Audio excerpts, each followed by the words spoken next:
Assalamualaikum warahmatullahi wabarakatuh. Selamat pagi. Kali ini kita berjumpa di channel YouTube. Materi ini dipergunakan untuk catatan kalian ya, selama tidak ke sekolah dalam waktu 3 hari dalam seminggu ya. Tolong dicatat apa-apa yang penting ya di video ini, karena ini juga akan dinilai oleh Pak Guru. Baik, kita beranjak ke tema 2 ya, yaitu udara bersih bagi kesehatan ya. Udara bersih, latar belakangnya adalah taman, kemudian banyak pepohonan ya, ada bunga ya.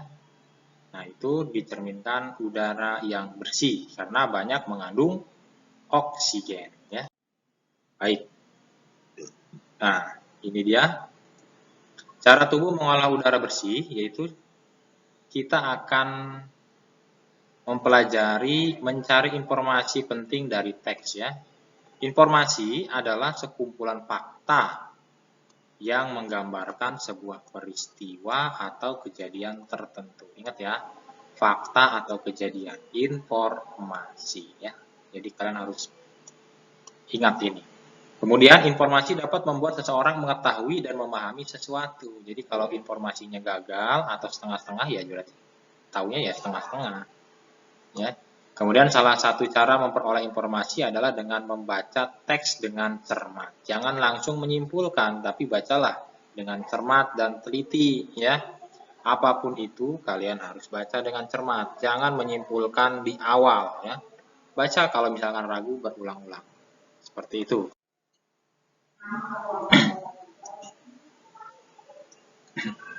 Nah, ini adalah contoh peta pikiran yang sesuai dengan teks wisata hujan Desa Bumi Gemilang. Nah, judulnya ini kan yang warna hijau. Petanya bagaimana? Ini dia. Ada kata apa, berarti menunjukkan pertanyaan yang tidak diketahui sebelumnya, yang diusulkan untuk dibuat di Desa Bumi Gemilang. Jawabannya ini ya. Kemudian kalau siapa dipergunakan untuk menanyakan seseorang. Kemudian kalau mengapa, berarti ini untuk menanyakan alasan ya.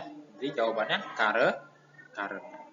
Kemudian kalau bagaimana, berarti ini menanyakan cara ya, proses. Berarti boleh diawali dengan kata yaitu atau dengan, nah, boleh seperti ya, dengan cara. Seperti itu ya, ini tentang teks wisata hutan Desa Bumi Gemilang. Nah, kemudian kita beranjak ke sistem pernapasan hewan ya. Kalian pahami, kalian catat ya. Sistem hewan pernapasan hewan disesuaikan dengan tempat hidupnya. Cacing tanah, berarti ada di tanah, bernapas menggunakan permukaan kulit basah dan berlendir. Serangga, masuk semut ya. Ini bernapas menggunakan trakea. Oksigen, stigma, trakea, seluruh tubuh. Ya. Ternyata dia juga butuh oksigen ya. Semua makhluk hidup butuh oksigen. Ikan itu bernapas menggunakan insang. Dari air yang ada oksigennya ke mulut ya, kemudian masuk ke insang. Amfibi ada katak, di air menggunakan insang, di darat menggunakan paru-paru. Dia ada 2 alat pernapasan ya. Reptilia ya. Ini sejenis buaya ya, ular, komodo. Ini bernapas menggunakan paru-paru. Oksigen, hidung, tenggorokan, paru-paru. Burung ya, jenis burung ya. Bernapas menggunakan paru-paru, saat terbang menggunakan pundi-pundi udara. Jadi dia kuat terbang ya. Ada pundi-pundinya. Kemudian ada mamalia. Bernapas menggunakan paru-paru. Oksigen, hidung, tenggorokan, paru-paru. Mamalia ya, yang menyusui. Nah, ini dia alat pernapasan pada manusia dan fungsinya. Kita singkat HITERU, hidung, tenggorokan, paru-paru. Alat pernapasan manusia adalah paru-paru. Pertama, udara masuk ke tubuh, masuk ke rongga hidung, ke trakea, bronkus, ya, saluran udara paru-paru ya yang membagi dua, kemudian ke paru-paru, nanti balik lagi dari paru-paru ke bronkus, ke trakea, ke hidung, dan keluar dari tubuh. Yang keluar ini CO2 atau karbon dioksida ya. Kalau yang di atas O2, yang masuk adalah oksigen O2. Ini mouse-nya jelek.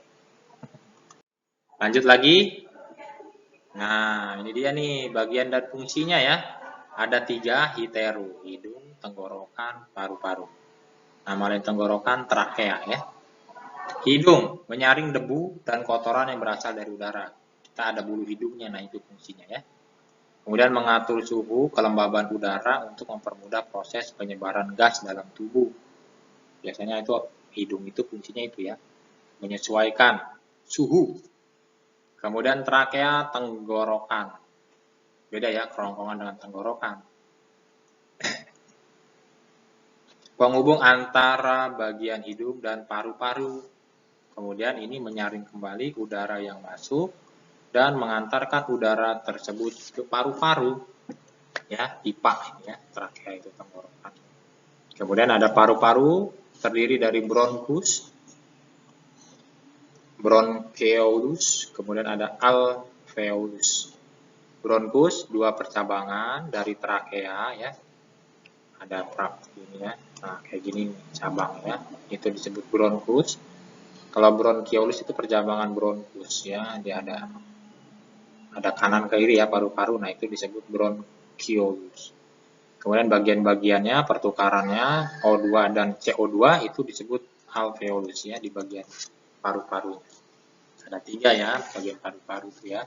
Bronkus, broncheolus, dan alveolus. Nah, ini dia ya. Jenis-jenis atau kata tanya ya dalam mencari informasi teks. Apa nama-nama benda, sebab, akibat, judul atau tema. Di mana, tempat atau latar. Kapan, menanyakan waktu suatu kejadian peristiwa. Siapa, tokoh utama atau tokoh pendukung, berarti ini orang ya.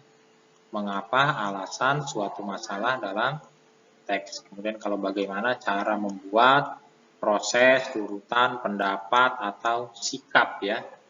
Kemudian berapa, berarti ini menanyakan jumlah atau banyak benda.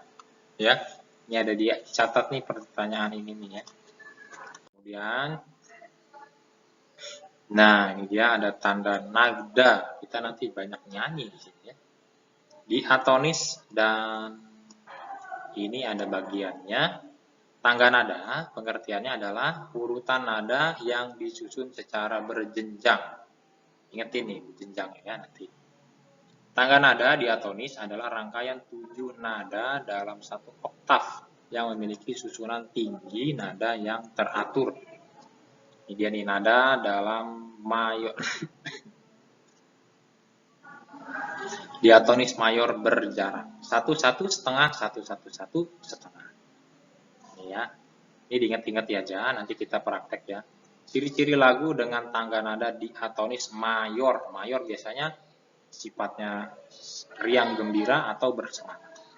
Garuda Pancasila, akulah pendukungmu. Semangat. Biasanya diawali dan diakhiri dengan nada do. Do, do, do, do, do, do. Ya. Contoh lagu yang nadanya diatonis mayor, Hari Merdeka, 17 Agustus tahun 45. Hari kemerdekaan kita, ya semangat. Garuda Pancasila, agita-agita. Mata-genta, pembela yang benar. Semangat. Kemudian yang sering kita nyanyikan yaitu Indonesia Raya. Seperti itu saja pembelajaran kita kali ini. Tolong dicatat yang pentingnya. Nanti ketika bertemu lagi, maka catatan ini sudah tercatat. Jadi kalian ketika di rumah dalam kosong itu tidak libur ya, tetap mencatat ya. Tetap semangat belajarnya meskipun kita baru seminggu ya. tetap semangat ya. Kurang lebihnya Bapak ucapkan terima kasih. Bapak ucapkan salam, bila taufiq wal hidayah. Wassalamualaikum warahmatullahi wabarakatuh. Selamat siang, sampai jumpa.